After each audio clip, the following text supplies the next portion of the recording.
di YouTube channel kali ini gue bikin program baru namanya K-Time with Isya dan Nadia. Nah, K-Time tuh Korean Time karena kita berdua tuh kita suka Korea sih. Iya, kita suka hal yang berbau Korea gitu kan. Iya. Jadi menyalurkan jiwa-jiwa fangirl kita aja Bener, sih sebenarnya.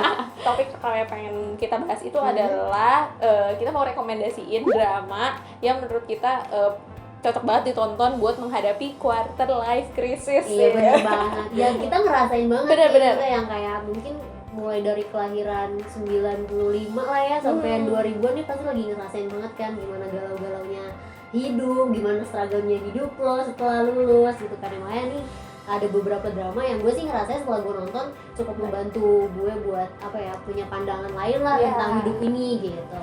Dan kayak lebih bisa chill ngadepinnya karena kita nggak ngerasa bener. sendiri gitu gak coy. Iya, Kayak bener. rekomendasi pertama dari gue itu ada yang lagi hits banget nih, kayak udah banyak banget yang nonton juga sih, dan lagi booming juga, itu adalah Itaewon Class. Nah, ini sih kayak bahkan tuh kayak orang yang gak suka drama atau drama pertama yang mereka tonton tuh Itaewon Class iya gitu, karena ini nggak yang bukan drama Korea yang cuma romance menye-menye gitu. Iya, bener-bener general enggak. banget ya, Iya, Kak. di sini yang menurut gue yang kita tahu semua juga, si karakter Park Se-rui ini tuh bener-bener yang gila banget sih, dia struggle hidupnya gitu itu kan, dia dari yang dia keluar dia di penjara gitu kan, terus dia jadi mantan napi, dan dia tuh kerja apa aja buat ibaratnya mencapai goalsnya dia. Yang penting banget sih yang bisa gue ambil dari si Park Se-rui ini, dia tuh bener-bener set goalsnya dia. Kita bisa lihat gitu ya, si Park Se-rui ini kan mantan napi, terus dia diremehin banyak orang gitu.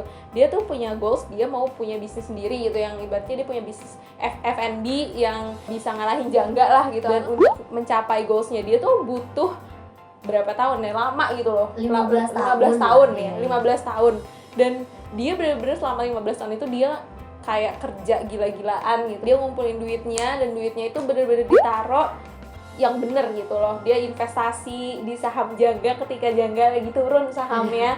Dan itu benar-benar bisa kita terapin gitu dari gaya hidupnya Park Se-rui juga yang itu dia sih. Jadi dia walaupun udah sekaya apapun, bahkan yang kayak waktu itu udah sampai CEO-nya Itaewon sendiri, itu dia tuh IC ya. Nah itu bahkan dia tuh gaya hidupnya masih ya biasa aja gitu loh, kayak mobil juga ya, karena itu mobil perusahaan gitu kan. Bener-bener. Jadi dia hedon tuh cuma beliin kalung si Yiso doang. Jadi cuma buat nyenengin kan, dan juga Yiso kan juga selama ini cukup berperan aktif juga kan untuk kehidupan dan bisnisnya dia juga. Dan si karakter Yiso ini tuh juga anak muda yang gokil sih. Gue inspired sama Yiso juga gitu. Maksudnya dia masih muda, tapi di situ kita bisa lihat dia ceritanya karakternya jadi influencer ya. Dan dia bener-bener merhatiin gitu gimana bisnisnya dia sebagai influencer bisa bener-bener berkembang gitu. Iya, dia juga ngikutin tren juga, gimana caranya manajemen sama sama audiensnya juga. Bener-bener. Di karakter Itaewon ini juga ada juga sih yang menurut gue greget juga. Iya, itu Osuwa. Oh iya. Gue sih sebenarnya dari awal kesel juga sih sama dia. Sama, gue juga. Tipe-tipe cewek yang PHP gitu kan, gue kesel banget. Cuma di balik itu dia tuh sosok cewek yang mandiri, terus juga punya prinsip, pinter juga gitu loh. Aduh. Dan menurut gue tuh dia realistis banget sih. Iya bener. Dia realistis banget. Dia tuh kerja ibaratnya di tempat yang jenjang karir dia tuh jelas. Iya bener. Dia ibaratnya dia tahu nih nanti di umur segini dia bisa dianggap ini, dan dia pintar banget di kantornya dia gitu loh. Sebenarnya kita bisa lihat juga kan di film itu si Osuwa ini hidupnya juga balik lagi, dia gak hedon. Itu dia. Padahal punya mobil, punya BMW gitu kan. Tapi dia kadang tuh kalau misalnya dilihat di beberapa scene juga masih sering juga naik bis kota gitu. Iya, naik angkutan umum gitu. Terus dia tuh selain yang tadi gue bilang, dia realistis. Pas dia umur berapa sih? Berarti dia udah sukses lah di kantornya itu. Dia keluar dari Jangga dan dia bikin bikin restoran juga. Bikin restoran sendiri gitu yang langsung ibaratnya bagus lah, karena dia benar-benar nerapin apa yang dia terapin di Jangga diterapin di restorannya dia gitu. Iya, berarti nyerap ilmu banyak-banyak dari kantornya dia buat diterapin di perusahaannya dia sendiri. Iya, itu keren banget sih. Itu keren banget sih Osuwa gitu, walaupun gue juga ya kesel gitu. Terus kalau misalnya gue nih ya, gue bakal ngerekomendasiin balik lagi ke tahun 2017. Kalau tadi kan dramanya Park Seo Joon yang paling baru 2020 kan. Nah ini ada nih, dulu Park Seo Joon pernah main di drama tahun 2017 judulnya Fight for My Way. Ini gue tuh seneng banget sih karena gue tuh nonton itu pas banget lagi ongoing kan, maksudnya masih tayang di Korea. Gue tuh ngikutin gitu kan sampai tamat, dan wah gila, gimana ya kalau misalnya itu di drama itu bener-bener kayak kalau misalnya bayangan lo nih, oh drama Korea apa sih gitu kan, paling isinya kalau nggak cowok kaya ketemu cewek miskin ya kebalikannya gitu kan ya. Nah kalau misalnya di drama ini itu beda banget, ada cewek cowok yang bener-bener kehidupannya biasa aja gitu dan berteman sejak kecil, dan mereka tuh punya cita-cita yang mereka tuh sebenarnya passionate juga di situ gitu. Terus yang gue bisa belajar dari Fight for My Way itu gimana menghadapi kenyataan nih, kalau misalnya cita-cita lo tuh sebenarnya kayak nggak bakal terrealisasikan gitu loh, ternyata apa yang lo pengen nggak semudah itu untuk lo dapetin gitu kan ya. Tapi yang gue salut juga dari karakter si Hodoman sama Cho Era ini, si Cho Era Dun yang gue bahas ya. Kan Cho Era ini kan dia pengen banget jadi MC, dia presenter TV kan, membaca berita. Tapi kan karena cita-citanya nggak kesampaian karena satu dan lain hal, akhirnya dia tuh memutuskan, oh ya udah deh gue mau jadi ini aja deh, yang baca apa sih, ngasih pengumuman di mall gitu kan ya. Jadi setidaknya hasrat gue untuk ngomong di depan mic tuh tetap terrealisasikan. Misalnya dari Kodoman sendiri ini cukup sedih juga sih, maksudnya kayak dia tuh sebenarnya kan udah on track gitu kan ya sebagai atlet, udah ikut ini segala macem, cuma karena keluarganya dia juga ada tuntutan juga dari luar gitu kan ya, akhirnya dia nggak bisa nerusin karir dia sebagai atlet. Tapi akhirnya karena dukungan juga dari si Era ini, akhirnya dia juga balik lagi kan dia jadi atlet. Nah, rekomendasi 3 dari gue itu ada drama sama-sama masih di tahun 2017. Itu dramanya Because This Is My First Life. Oh iya. Itu kan ceritanya mereka berdua akhirnya secara tidak sengaja benar, secara tidak sengaja nikah. Yang gue pas gue liat sini ya, nonton film ini tuh, di sini tuh mereka kayak bikin perjanjian gitu loh pas sebelum nikah. Nah, karena menurut gue tuh penting gitu, nanti ketika lo nikah gitu kan, terus nanti nggak harus dibikin perjanjian tuh, yang penting intinya diomongin gitu, kayak semuanya diomongin. Kalau misalnya di drama ini kayak nanti lo nanggung nih biaya ini ya, biaya bayar ini ya, ini biaya ini ya, secara finansial lah gitu, kayak pembagian uangnya gimana gitu. Karena kan maksudnya kita sendiri kadang suka mikir gitu, nanti kalau misalnya gue abis nikah, oh berarti nanti kehidupan gue bakal dibiayain sama suami gue semua gitu. Kayaknya gue sih nggak bisa relate gitu di situ. Karena mungkin juga gini sih, itu juga sebuah salah satu pelajaran. Maksud gue kan di tahun 2017 kan gue juga tidak berpikir sampai segitunya kan. Bener. Itu juga salah satu hal yang bikin gue terbuka banget sih. Maksudnya mungkin kan kayak perjanjian pranikah itu kan buat sebagian orang Indonesia kan kayak, kok lu kayak suzon banget sih sama masa depan lo gitu kan ya, kok lu kayak ngedoain yang buruk-buruk, padahal ternyata nggak juga gitu kan ya. Karena ya itu sebenarnya antisipasi aja. Takutnya nanti di tengah jalan pernikahan kita mungkin komunikasinya nggak lancar atau apa segala macam. Jadi kalau misalnya memang udah diatur dari awal kan sebenarnya lebih enak gitu kan ya. Ya tapi kalau misalnya lo yakin bisa komunikasinya bagus terus, yang kalau misalnya nggak pakai ya nggak apa-apa, itu kan pilihan orang kan. Nah terus juga yang bisa gue lihat juga dari Sunaf Zehi ini, dia tuh invest di rumahnya dia kan. Nah itu dia beli rumah ibaratnya yang bagus gitu, yang layak buat dia, sampai ibaratnya dia kerja cuma buat rumahnya dia gitu. Bener. Tapi itu kayak worth banget gitu, karena siapa sih yang nggak butuh rumah gitu, kita butuh banget tempat tinggal. Iya pasti sih, dan gue juga ngerasanya tuh saya ini kayak kalau misalnya ada statement dengan kayak iya nih milenial atau anak muda zaman sekarang nggak bisa beli rumah, sebenarnya bisa guys, kalau kalian hidupnya seperti Sehi gitu. Kalau misalnya kalian tiap hari nggak jajan boba gitu, itu bisa banget sebenarnya gitu. Terus di drama ini karakter yang menurut gue menonjol dan bisa diambil pelajaran itu juga ada temennya sih.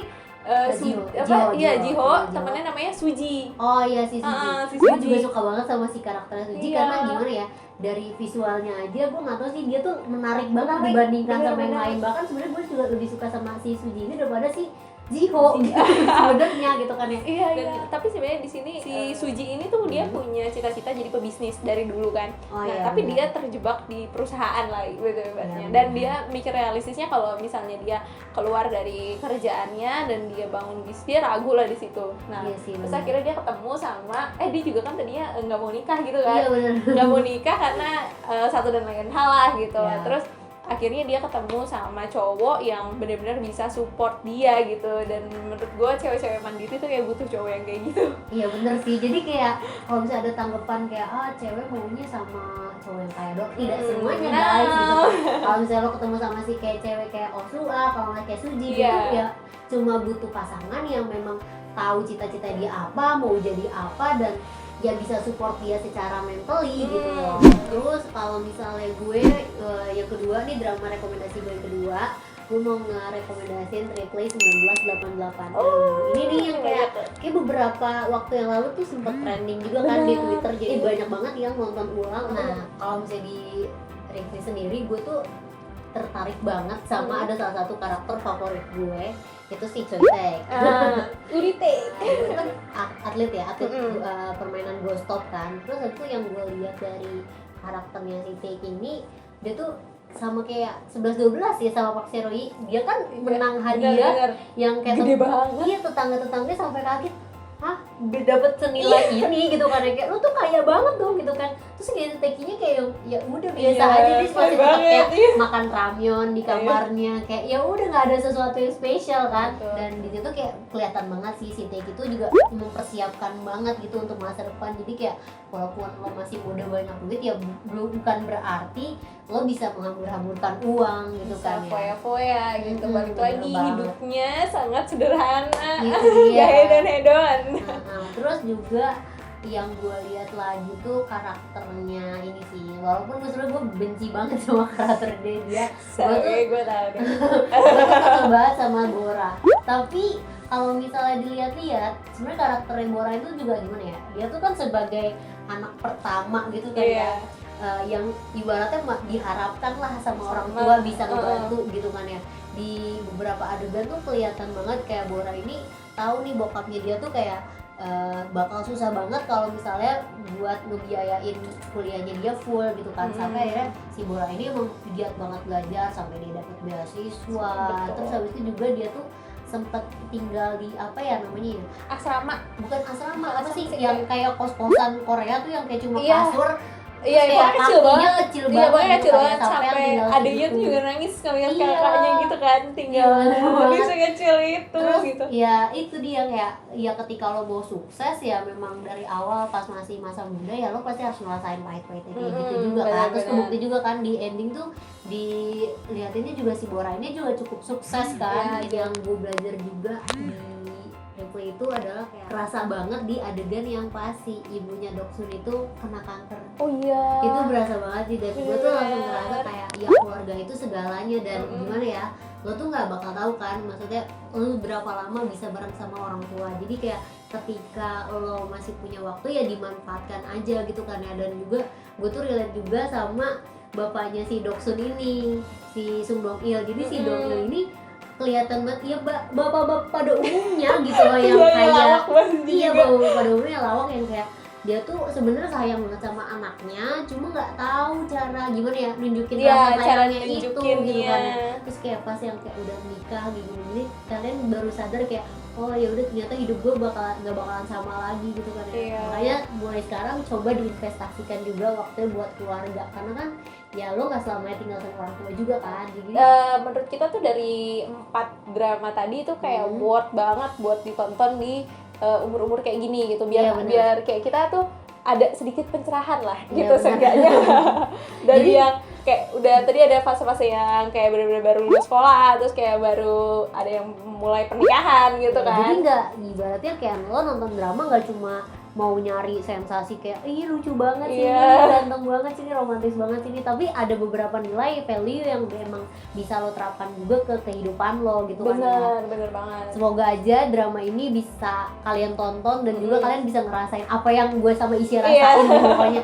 Dan ya gitu deh pokoknya, semoga kita semua bisa menghadapi quarter life crisis ini dengan dengan semangat. Tenang aja, semua ini pasti akan berlalu, tenang aja. Yes.